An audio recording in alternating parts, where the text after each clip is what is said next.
내 통장에 3억이 있는데 단돈 10,000원도 못 꺼낸다고요? 이게 말이 됩니까?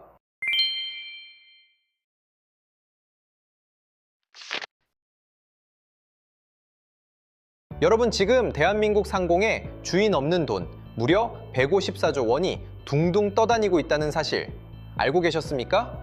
154조 원, 삼성전자 1년 매출과 맞먹는 이 어마어마한 돈이 지금 이 순간에도 어딘가에서 증발하고 있습니다.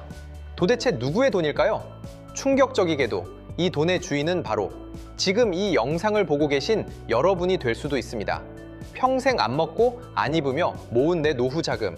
그런데 어느 날 갑자기 내 통장이 굳게 닫힌 금고로 변해버린다면 어떠시겠습니까? 비밀번호를 아는 나조차도 단돈 10,000원도 꺼낼 수 없는 황당한 상황. 도대체 대한민국 은행에서는 무슨 일이 벌어지고 있는 걸까요? 오늘 굿모닝 시니어에서는 내 돈을 노리는 치매머니의 충격적인 진실과 그 족쇄를 푸는 유일한 열쇠에 대해 낱낱이 파헤쳐 드립니다. 여기 74세 김철수 어르신이 계십니다. 평생 가족을 위해 헌신하셨고 안 먹고 안 입으며 통장에 3억 원이라는 든든한 노후 자금을 모으셨죠. 이 정도면 내 노후는 문제없다. 자식들한테 손 안 벌리고 살 수 있다며 안심하셨을 겁니다. 그런데 예고도 없이 불청객이 찾아옵니다.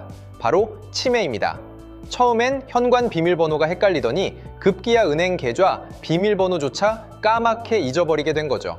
급하게 병원비와 요양비가 필요해진 김철수 어르신, 은행으로 달려갑니다. 은행에 가서 어떻게 됐을까요? 비밀번호 오류 3회 초과, 거래가 정지되었습니다. 은행 직원은 본인 확인이 안 된다며 단 10원도 내어주지 않습니다. 자식들이 와서 사정해봐도 소용없습니다. 가족이라도 법적인 권한이 없으면 부모님 통장에 손을 댈 수 없는 게 대한민국의 금융 원칙이기 때문입니다. 결국 김철수 어르신은 통장에 3억 원을 놔두고도 당장 낼 간병비가 없어서 요양원에서 퇴소당할 위기에 처하는 난처한 상황을 겪게 되었습니다. 돈이 없는 게 아닙니다. 돈이 있어도 쓸 수 없는 유동성 감옥에 갇혀버린 겁니다. 평생 모은 내 돈이 내가 가장 아프고 필요할 때 나를 외면하게 되는 이 기막힌 상황, 과연 남의 일이기만 할까요? 그렇다면 은행은 왜 이렇게 매정하게 구는 걸까요? 김철수 어르신 사정을 뻔히 알면서도 말이죠. 결론부터 말씀드리면 은행도 어쩔 수가 없습니다. 바로 대한민국 금융의 대원칙, 금융실명제 때문입니다. 법적으로 본인의 명확한 의사 확인 없이는 그 누구도 설령 배우자나 자식이라 할지라도 돈을 인출할 수 없습니다.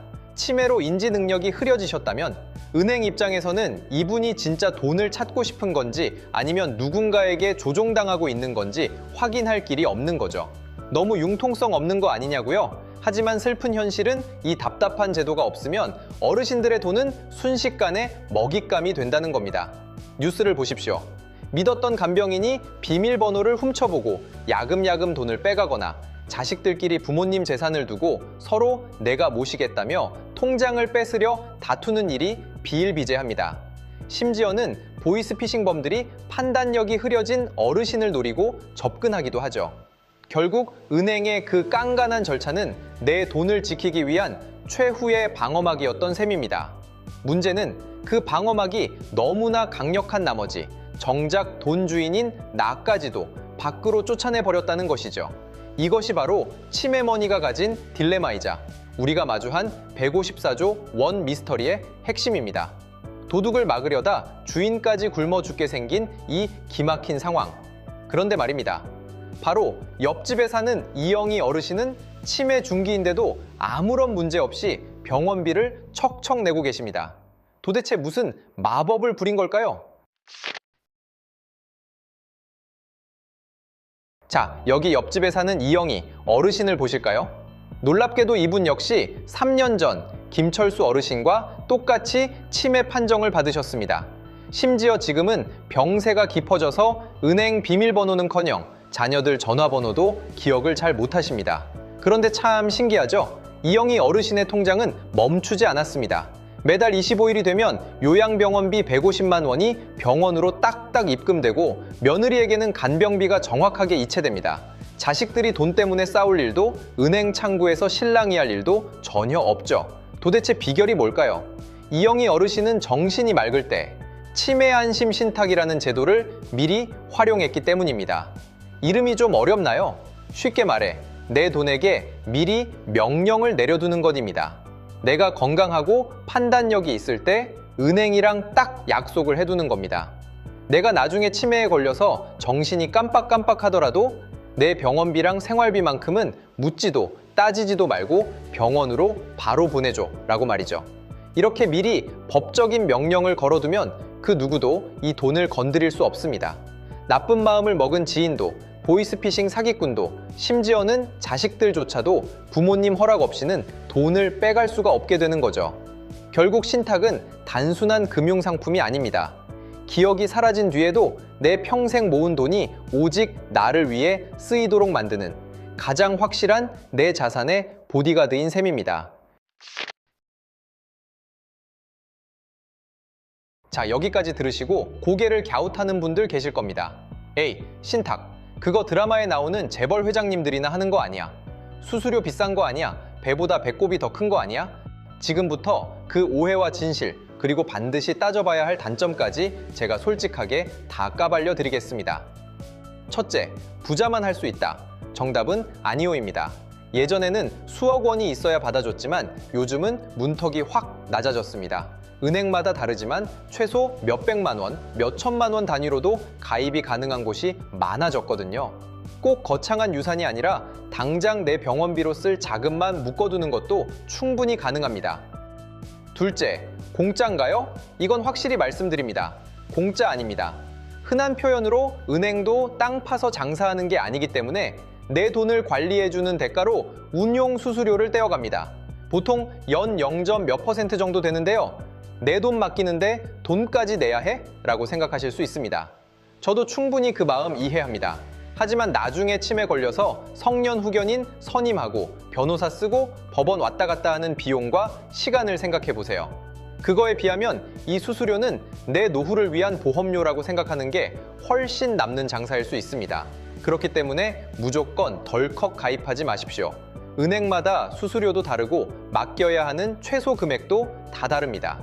주거래 은행만 믿지 마시고 적어도 두세 군데 은행은 비교해보고 수수료 제일 싼 곳이 어디냐고 꼼꼼하게 따져보셔야 합니다.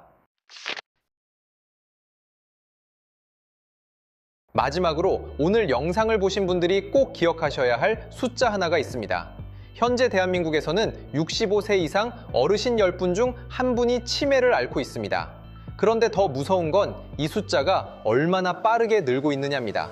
2030년이 되면 치매 환자는 무려 136만 명까지 늘어날 것으로 예상됩니다. 이게 어떤 의미일까요?